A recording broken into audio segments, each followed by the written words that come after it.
Bismillahirrahmanirrahim. Assalamualaikum warahmatullahi wabarakatuh.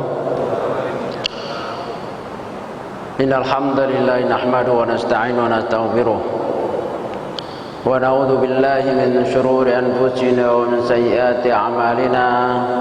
Man yahdihillahu fala mudilla lahu wa man yudlil fala hadiya lahu. Asyhadu an la ilaha illallah wahdahu la syarika lahu wa asyhadu anna Muhammadan 'abduhu wa rasuluhu wa ba'd.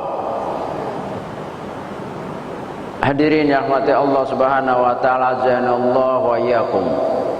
Alhamdulillah, pada sore ini kita berkumpul ya di tempat yang mulia, di Masjid Allah, dan salah satu adab yang harus kita jaga dalam masjid Allah yaitu meluruskan niat ya semata-mata untuk mencari keridhaannya dan menyeru kepadanya.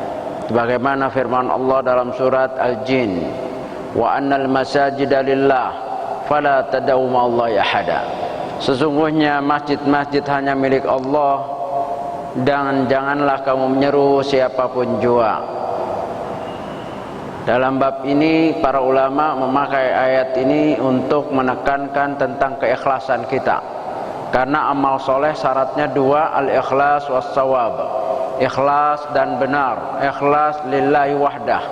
Siapapun kita yang hadir di sini, panitia, pembicara yang hadir, undangan, siapapun, kita harus jaga keikhlasan kita bahwa kita hadir di sini semata-mata untuk mencari keridhaan Allah Subhanahu wa taala. Dan selanjutnya adalah bahwa hal yang tidak bisa dipungkiri, fenomena kekerasan atas nama agama ya, yang tadi sudah dijelaskan oleh Pak Dr. Patria Alis Akbar, bahwa dunia terorisme ini sudah mengglobal, dan di dunia ini bukan hanya yang mengatasnamakan Islam. Bagaimana yang dinyatakan dalam blueprint BNPT halaman 2 ya, ketika penggodokannya saya suka diundang. Di sana dinyatakan bahwa kaum fundamentalis ekstrim terorisme itu mencatut atau mengatasnamakan agama-agama besar di dunia, Islam, Kristen, Yahudi, bahkan juga paham-paham lain, Hindu, Buddha, itu tidak lepas dari kelompok-kelompok yang mengatasnamakan. Nah, sekali lagi mengatasnamakan, termasuk di Indonesia. Dan takdirnya dari kasus-kasus yang ada ya, baik dari sejak zaman kemerdekaan dan seterusnya sampai sekarang, itu keumumannya mereka yang mengambil jalur kekerasan, radikalisme atau terorisme ini banyak yang mengatasnamakan Islam di Indonesia. Dan ini fakta ya. Dan saya bicara bukan dari segi akademis, karena saya bukan orang akademis ya, walaupun pernah sekolah, tetapi yang saya akan bicara dalam segi empiris, pengalaman. Bahwa sejak umur 17-an saya sudah bersentuhan dengan kelompok-kelompok yang mempunyai kepahaman ism ya, yaitu radikalisme, yaitu ingin perubahan yang cepat dan mengambil jalur kekerasan. Saya baiat umur 17 tahun 80-an ya, masih kelas 1 STM. STM saya nih STM 1 Budut Tomo ya, di lapangan Banteng itu. Nah, itu sudah kenal dengan kelompok-kelompok seperti itu. Kemudian baiat lagi ya tahun 85 di Solo dengan Abu Sungkar dan Abu Bashir. Terus tahun 86 dikirim ke Afgan ya, lulus Dum Brickman Letnan 2 dari Akmil Akademi Militer Mujahidin Afghanistan. Terus tidak pulang, diteruskan lagi untuk bawa pasukan perang melawan Rusia. Dan seterusnya ya, hampir tidak pernah istirahat. Untuk apa? Untuk mengadakan perubahan dengan peperangan ya dan melawan NKRI yang menurut saya waktu itu dengan kelompok saya bahwa NKRI ini adalah kafir, ya pemimpinnya adalah taghut, aparatur negara dari TNI, Polri sampai ke bawah itu semua kafir dan halal darahnya. Jadi kalau saya dulu Polda ini adalah target. Nah, Polda ini adalah target.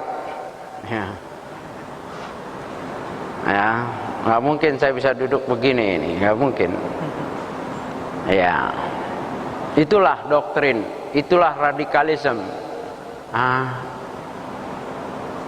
Namun tidak semua ya mengambil jalur pengeboman. Saya dulu 93 dari NII berubah ke JI, baiat lagi dengan Abdullah Sungkar dan Abu Bakar Basir di Malaysia, di Simpang Durian di sana, di Negeri Sembilan. Nah, bedanya di antara kelompok-kelompok itu ada yang mengambil jalur perang, ada yang teror. Jadi JI ini terpecah. Ada yang pro dengan PUBG. PUBG itu pedoman umum jihad jamaah Islamiyah. Dia perang. Makanya ciri-cirinya membuka latihan militer seperti yang di Aceh, di mana, di Poso. Tapi kalau yang satu yang pro Al-Qaeda, fatwa daripada Usama bin Laden. Ini mengambil jalur yaitu dengan pengeboman, teror. Terjadilah bom Bali 1, bom Bali 2 dan seterusnya. Dan ini semua tetap berbahaya bagi kehidupan, bahkan tadi mengatasnamakan Islam dan melukai, mencabik-cabik nilai-nilai Islam. Karena mereka hanya menafsirkan jihad itu bermakna qital. Jihad hanya perang. Dan itu yang tertinggi, istilahnya ghulu, berlebih-lebihan. Dan alhamdulillah Rasulullah SAW, Nabi kita yang mulia, telah mengisyaratkan jauh-jauh hari, ya 1436 tahun yang lalu telah disyaratkan bahwa memang akan muncul dari umatnya Nabi Muhammad SAW, ya, yaitu suatu kaum yang mempunyai ciri-ciri persis apa yang ada sekarang, persis yang saya alami. Di antaranya hadis Sahih Bukhari dan Muslim dari Sa'id Al-Khudri, di mana Rasulullah SAW ya sedang membagi ghanimah. Ghanimah ini harta rampasan. Ya, awal harta rampasan itu disebut Al-Anfal. Makanya ada surat Al-Anfal. Yas'alunaka 'anil anfal. Mereka saling bertanya tentang Al-Anfal. Kenapa? Karena belum ada hukum ketika habis perang, harta dikumpulkan bagaimana ini? Mereka saling bertanya. Ya, karena nabi-nabi terdahulu kalau habis berperang hartanya dikumpulkan, kemudian harta rampasan itu haram, nggak boleh dimakan, nggak boleh dipakai.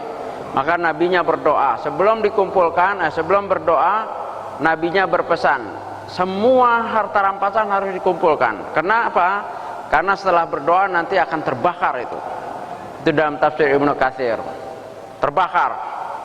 Jadi seorang mengambil misalkan pedang atau apa disembunyikan itu akan terbakar, ketahuan.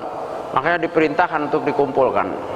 Nah, keistimewaan Rasulullah SAW dibanding nabi-nabi terdahulu, itu khamsan lam yu'tahunna min qabl. Aku diberi 5 perkara yang nabi terdahulu tidak diberi. Salah satunya uhillat liya al-maghanima, dihalalkan bagiku ghanimah. Ya, humus 1/5 untuk Allah dan Rasul, 1/5 untuk mujahidin dan seterusnya.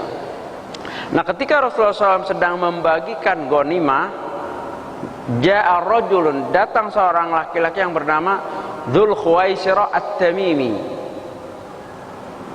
Datang dan langsung menegur Rasulullah SAW, "I'dil ya Muhammad." Berbuat adillah kamu wahai Muhammad. Fa innaka la ta'dil, sebenarnya kamu belum adil. Maka Nabi terkejut dengan teguran ini. Wailak, celaka kamu. Kalau aku tidak adil, Siapa yang bisa adil? Kalau aku, yaitu siapa manusia yang bisa lebih adil dari Rasulullah SAW? Ya, ini ciri khas dari Khawarij, selalu menuntut keadilan. Maka tidak mustahil pemimpin zaman sekarang dituntut keadilannya. Rasulullah aja dituntut oleh mereka, apalagi pemimpin-pemimpin sekarang. Keadilan versi apa? Versi mereka sendiri. Keadilan menurut benaknya. Ya, singkatnya ada beberapa hadis yang ketika para sahabat geram mendengar protesnya orang ini, maka diantaranya menawarkan untuk memenggal atau menebas. Diantaranya dalam riwayat ada Umar bin Khattab, atau sahabat yang lainnya. Kata Nabi, da'hu, biarkan, jangan, karena dia mempunyai ashab, mempunyai sahabat, sahabat kelompok yang apa kondisinya, ciri-cirinya, sholat kamu dibanding mereka, sholat kamu nggak ada apa-apanya. Puasa kamu dibanding mereka, puasa kamu nggak ada apa-apanya. Yaqra'una al-Quran, mereka membaca Al-Quran, akan tetapi tidak lebih dari tenggorokan, artinya dangkal pemahaman Al-Qurannya. Kemudian dalam beberapa riwayat dikatakan, saya khruju kaumun, akan keluar satu kaum, ya, sufahaul ahlam, mereka mempunyai logika yang dangkal, hudatsaul asnan, umurnya masih muda-muda, kalangan pemuda lebih banyak. Saya waktu bayat itu umur 17, ya, masih semangatnya tinggi, ilmunya kurang, diajak jihad. Apalagi anak-anak sekarang ini, saya sangat prihatin. Coba lihat, tanya gamenya apa, game perang yang apa, menantang adrenalin, perang, ngajinya kurang, gamenya kuat, ya, dapat doktrin jihad di mana perang langsung. Ya, dia mau praktekkan tuh waktu gamenya, waktu game itu kan ada game ganti senjata, ada karakteristiknya, ada semua. Tapi kita game, dia mau yang asli. Ketika ada kelompok yang ngajak, langsung nggak pikir panjang lagi. Ya, ini hati-hati ini. Jadi kelompok-kelompok ini sebetulnya mudah untuk merekrut. Kalau dahulu mungkin agak susah, seperti saya kan harus baiat, pergi ketemu, ya, ke Solo, ke Simpang Durian, atau di Afgon kita baiat lagi. Baiat itu harus ketemu dulu. Kalau sekarang tidak, seorang anak muda, ya, dia bisa baiat dari dalam rumahnya atau dari kamarnya, modal HP, ya, atau nggak punya HP, dia bisa ke warnet, modal 3.000 dia bisa baiat dengan kelompok-kelompok yang di situsnya itu ada. Jadi ini sangat mengkhawatirkan. Ya, kita kembali lagi kepada tadi yang telah diterangkan oleh Pak Dr. Patrialis Akbar. Memang kaum yang radikal ekstrim teror ini yang harus kita waspadai. Kenapa? Karena mereka, kata Nabi SAW, yaqra'unal Quran, mereka membaca Quran juga. Bahkan tampilan mereka sholatnya itu lebih dahsyat dari sholat kita. Puasa mereka lebih kuat. Dan ini dibuktikan ketika Ibnu Abbas, ulamanya para sahabat, ahli tafsirnya para sahabat, yang didoakan oleh Nabi SAW, Allahumma faqihu fit ta'wilil Quran, ya Allah berikan kepada pemuda ini penafsiran Al-Quran, mentakwil Al-Quran. Itu pernah datang dalam hadis sahih di dalam mukaddimah kitabnya Syekh Ali Hasan Halabi, Al-Da'is fi Mizan Al-Quran Al-Sunnah wal Jamaah. Itu ada riwayat yang begitu panjang, singkatnya ketika Ibnu Abbas menjumpai kelompok-kelompok seperti itu, yaitu Khawarij, apa kata Ibnu Abbas? Ya, beliau agak terkejut. Beliau sifatkan kaum Khawarij itu muka mereka, wajah mereka pucat, karena kuatnya sholat malam. Ya, tangan mereka kasar karena selalu memegang senjata. Karena yang Khawarij itu identik dengan saif, dengan pedang, dengan darah, ya, dengan pertumpahan darah. Nah, begitu kasarnya Ibnu Abbas menggambarkan seperti lutut onta. Kemudian mereka bajunya lusuh-lusuh, ya, karena mereka sudah mentalak dunia. Dia nggak mau. Orang-orang Khawarij itu lusuh, bajunya kasar. Ya, ini gambaran bahwa mereka itu cinta dengan Islam, cinta dengan syariat, tapi caranya salah. Caranya menempuh kekerasan. Ibnu Taimiyah dalam Majmu' Fatawa telah menerangkan kaum yang pertama menyelesaikan masalah dengan pedang ya Khawarij. Sejarah telah membuktikan ketika Ali radhiyallahu anhu dengan Muawiyah, setelah terjadi perselisihan, timbullah perang Jamal, perang Siffin, ya, mereka keluar dan mengkafirkan Ali, mengkafirkan Muawiyah. Ini kelompok Khawarij, kelompok yang telah keluar dan mudah mengkafirkan. Nah, ini kita perlu kenal, sehingga ciri-ciri itu tidak bisa dilihat dari fisik. Khawarij atau kelompok radikal ekstrim teror itu bukan dari janggutnya, bukan dari celana cingkrangnya. Ini sering diulang-ulang oleh Pak Kapolri, ya. Nah, ketika tabligh akbar, bukan. Salah kalau kita melihat penampilannya, karena janggut ini Nabi, para sahabat, para imam itu udah lama sebelum ada atau kelompok-kelompok ini sudah biasa itu, ya. Jadi jangan salah. Dan terbukti terakhir itu di Tamrin yang melakukan gerakan teror itu, yang menembak sana sini itu nggak berjanggut, celana jeans isbal, ya. Nah itu, maka dari mana kita bisa melihat seorang itu terindikasi teror radikal, memahami radikal, atau adalah orang yang terjerumus dalam paham radikalisme terorisme? Dari mana? Ya dari cara keyakinan mainstreamnya ketika sudah dialog. Itu pun kalau dia nggak bohong, kalau bohong ya susah lagi. Kalau jujur begitu, ya, ciri-cirinya apa? Takfir, kata Syekh Ali Hasan Halabi ketika diundang oleh BNPT dan keliling dengan saya, beliau berapa kali menjelaskan, ya, bahwa yang namanya kelompok-kelompok seperti itu, ini yang dari segi Islam, ya, bukan berarti hanya agama Islam yang dipakai. Tadi kita sudah jelaskan, karena di Indonesia mayoritas mengatasnamakan Islam, maka ya kita bahas dari sudut pandang Islam.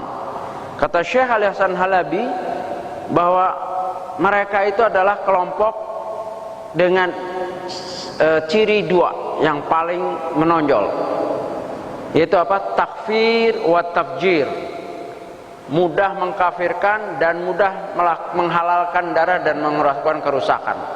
Ini kita nggak boleh bergeser. Jadi bukan dari penampilannya, istrinya berpurda, berjilbab, hitam-hitam, itu bukan, nggak ada urusan dengan terorisme, ya, itu pakaian syar'i, nggak usah takut. Ya, para aparatur negara juga harus belajar ini, jadi nggak salah tangkap. Ya, kan kalau dalam Islam itu, ya, ada kaidah di dalam kitabnya Ibnu Qayyim, ya, apa? Menangkap atau menuduh orang tidak bersalah. Ingat, menuduh orang tidak bersalah itu lebih zalim, lebih dahsyat daripada tidak menghukum. Nah, menghukum orang tidak bersalah itu lebih dahsyat daripada tidak menghukum orang bersalah. Orang bersalah karena pinternya dia kesana kemari lolos. Di dunia dia lolos, tapi di akhirat dia nggak akan lolos. Orang tidak bersalah dihukum, ini zalim. Ini adalah yang ditakuti dan diwasiatkan oleh Nabi, ittaqul dzulma fa inna dzulma dzulumatil yaumil qiyamah. Takutlah kamu akan kezaliman, karena kezaliman adalah kegelapan hari kiamat. Jadi ini hati-hati, nggak boleh sembarangan tangkap. Kenapa? Karena menangkap orang tidak bersalah, mungkin karena janggutnya atau istrinya berpurda, istrinya pakai jilbab, nggak mau ngobrol, wah udah tuh teroris, tangkap. Ini kalau dia bukan teroris, ya, bukan berpahaman radikal, itu zalim, kegelapan pada hari kiamat. Ya, ini juga kita harus perhatikan. Tapi bukan berarti kita harus lengah. Makanya belajar. Semua kita harus belajar, baik rakyat, aparat, penegak hukum, ya, yang di lapangan harus belajar. Al ilmu qabla al-qaul wal amal, ilmu sebelum kita berucap dan beramal. Jadi profesional dan proporsional. Ya, begitu. Dan ini adalah ilmiah. Ya. Kenapa? Menyangkut nyawa manusia. Menyangkut nyawa manusia. Nah, bagaimana ini keteraturan sudah diatur secara secara hukum. Nah, tapi kita teruskan bahwa ciri khas daripada paham radikal ekstrim teror adalah apa tadi? Takfir wa tafjir. Mudah mengkafirkan orang di luarnya dan mudah melakukan pengaliran darah, perusakan, termasuk pengeboman dan seterusnya.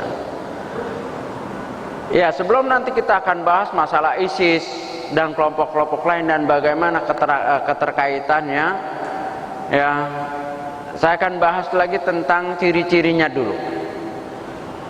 Ya, yang mengatasnamakan Islam seperti kelompok Khawarij, ya, itu mereka yaqra'unal Quran, mereka membaca Al-Quran.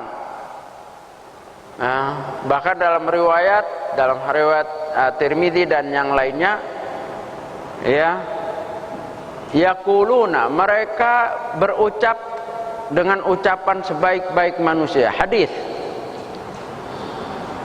Ucapannya Al-Quran, hadis, tetapi yang dituju dari ucapan itu adalah kebatilan.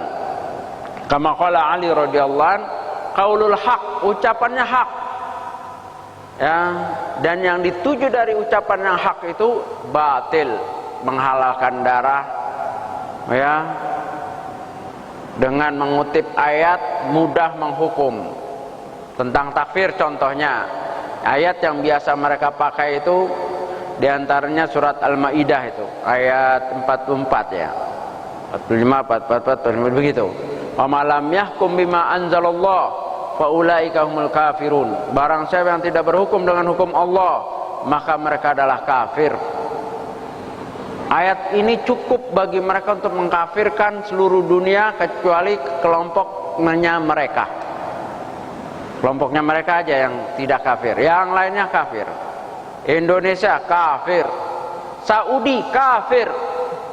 Bayangkan negara Saudi itu dikafirkan oleh mereka. Ada bukunya itu, kitabnya Al-Kawashif Jaliyah fi Kufri Daulati Saudiyah. Bukti yang nyata, yang tuntas tentang kekafiran negara Saudi, yang ditulis oleh Abu Muhammad Al-Maqdisi. Kita bisa berpikir, kalau Saudi saja kafir, pemimpinnya tauhid, ulamanya ulama su', apalagi Indonesia. Nggak ada sisanya Indonesia. Di Saudi ada apa? Ada Masjidil Haram, ada Masjid Nabi, ada tempat kita buat bikin umroh, haji. Di Madinah juga ada, Jamiah Islamiyah Madinah, terus di ini Ummul Qura dan seterusnya. Itu kafir. Makanya bukti apa mereka mengkafirkan? Buktinya Saudi juga nggak lepas dari serangan bom teror di beberapa tempat itu. Dan di sana juga ada BNPT-nya, Lajnah Munasahah. Ada BNPT-nya. Dan salah satu yang sangat berhasil, karena masyaikhnya itu turun ke penjara-penjara, dialog sampai mereka sadar bahwa langkah mereka itu salah. Ya. Nah, kalau Saudi aja kafir, pemimpin-pemimpinnya adalah taghut, apalagi Indonesia. Maka ketika sudah dikafirkan, berarti mereka halal memerangi Indonesia dan memerangi Saudi. Dan dibuktikan. Dan ISIS atau Daesh, Daulah Islam Irak Syam, itu telah menulis negara-negara yang diancam. Bukan hanya Eropa, bukan hanya negara Amerika atau Eropa, ya, bahkan Indonesia, Saudi, Turki itu diancam. Kenapa? Karena semuanya kafir. Negara kafir yang harus diperangi. Yang mana yang Islam? Negara yang mereka dukung, yaitu yang mereka bentuk. Nah, karena tadi ada pembahasan tentang ISIS juga, kita sering dengar bahwa ISIS ini atau Daesh itu ciptaan Amerika, konspirasi dan seterusnya. Ya silahkan aja. Dulu juga JI gitu, JI itu buatan Amerika katanya. Ya silahkan aja. Cuman kan itu harus dipertanggungjawabkan di hadapan Allah. Saya bukan orang intelijen, saya nggak tahu masalah itu, tapi yang saya alami saja, saya ketemu dengan orang-orang yang dalam sejarah itu terikut atau terkait dengan munculnya ISIS atau Daesh. Di antara saya sebutkan dulu orang-orang yang tidak lepas dari sejarah. Abu Mus'ab Zarqawi, ya, Abu Aiman Az-Zawahiri, Abu Umar Al-Baghdadi, Abu Bakar Al-Baghdadi, Abu Qatadah Palestini, ya, terus ada lagi jubirnya, jubir ISIS, ya, Abu Abdul Adnani dan yang lainnya. Ini kalau saya sebut abu-abu sampai maghrib ini. Nanti lama-lama nggak jelas juga abu-abu apa ini. Abu-abu kan nggak jelas ya. Baik, kita cukupkan sampai situ. Mereka punya peran masing-masing. Setelah selesainya jihad, kalau saya Afgan itu tetap saya panggil jihad. Orang dulu semua sepakat kok, mujahidin Afgan. Siapa yang nggak sepakat? Majalah Time, ya, di Eropa, di Indonesia, semua TV mujahidin Afgan, mujahidin Afgan. Betul, karena saat itu jihad melawan komunis Soviet yang ingin menjadikan negara Afghanistan, yang negara Islam itu mau dijadikan komunis oleh Soviet. Tapi takdir Allah berbicara beda. Bahkan mereka yang runtuh, Afgan merdeka, ya, dengan 7 tanzim. Taliban belum ada itu. Taliban itu apa sih? Mahasiswa yang belajar di Pakistan. Makanya Talib, kelompoknya Taliban, orangnya Talib, ya, belajar tok. Orang perang dia belajar di Pakistan. Ya adalah 1-2 yang ikut perang. Itu yang latih siapa? Yang latih itu 7 tanzim.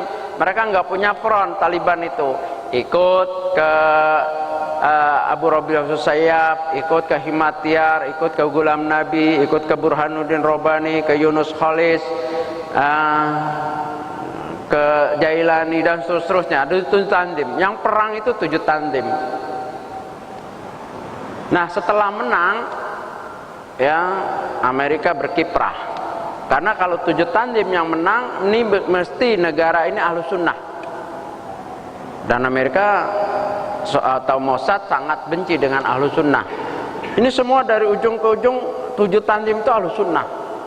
Maka diciptakanlah tentara bayaran Taliban. Taliban itu asalnya tentara boneka Amerika. Makanya begitu cepatnya dia nggak ikut perang, tapi terlatih, bisa pakai jet, bisa pakai tank, bisa pakai senjata berat, menyerang 7 tanzim yang berpengalaman puluhan tahun, kalah. Ya, sebentar aja tuh 7 tanzim kalah dengan Taliban yang dulunya hanya belajar tok. Dari mana itu? Ya Amerika. Takdirnya setelah jadi negara, ya, Taliban kan pernah jadi negara kan? Ya enggak? Pernah, yang dipimpin oleh Mullah Umar. Rupanya Mullah Umar ini orang yang tidak setia dengan tuannya, dengan Paman Sam. Akhirnya dia lebih setia kepada Usama bin Laden. Ya, Usama bin Laden menginvest dananya ke Sudan dan ke ke Taliban. Jadilah lawan. Tadinya boneka menjadi lawan Amerika. Maka dihancurkanlah dengan tuduhan WTC itu, WTC, karena Usama dan kelompoknya. Kemudian diseranglah Afgan, sebentar aja itu. Afgan yang sudah jadi negara, Taliban itu sebentar habis kan. Ya walaupun hanya Kabul dan sekitarnya, Kabul, Logar dan ya, tapi kalau daerah kesananya masih dikuasai oleh Taliban. Daerah-daerah yang pernah dipansir itu masih Taliban. Jalalabad sebagian Taliban dan yang lainnya. Taib, kita teruskan. Ketika kalah Afghanistan, kemana larinya? Kan dilanjutkan lagi setelah penyerangan Afgan, Amerika menyerang siapa? Irak. Abu Mus'ab Zarqawi ke Irak melawan, membuat satu pasukan mujahidin, yaitu Ansarut Tauhid, yang hanya sekedar kelompok di situ. Kemudian gugur, digantikan oleh Abu Umar Al-Baghdadi, lebih besar lagi. Ya. Kemudian gugur, digantikan oleh Abu Bakar Al-Baghdadi. Daerahnya hanya Irak Syam. Ya, Irak Syam, tidak sampai seluruh dunia. Nah, ini setelah itu kenapa kok tuduhannya Amerika yang menciptakan ISIS? Dari mana? Kalau menciptakan, Syekh Ali Hasan Halabi ketika dialog dengan saya tidak. Para ulama juga enggak menyatakan itu. Fatwa-fatwa tidak menyatakan itu. Majelis ulama juga enggak menyatakan itu. Majelis Ulama Indonesia. Tapi konspirasi ada campur tangan, iya. Jadi ISIS itu 3 unsur. Yang pertama adalah tadi orang-orang yang memang mempunyai perlawanan atau garis keras, ya, yang menghulu terhadap jihad berlebih-lebihan, ya. Sesuatu itu hanya diselesaikan dengan jihad. Tadi dari Abu Mus'ab Zarqawi dan seterusnya. Kemudian ketika Irak diserang dan kalah oleh Amerika, Saddam Hussein digantung. Nah sekarang Saddam Hussein itu dulu punya tentara Garda Irak itu tentara yang dulu pernah sampai tingkatan kelima di dunia paling kuat. Ini hancur.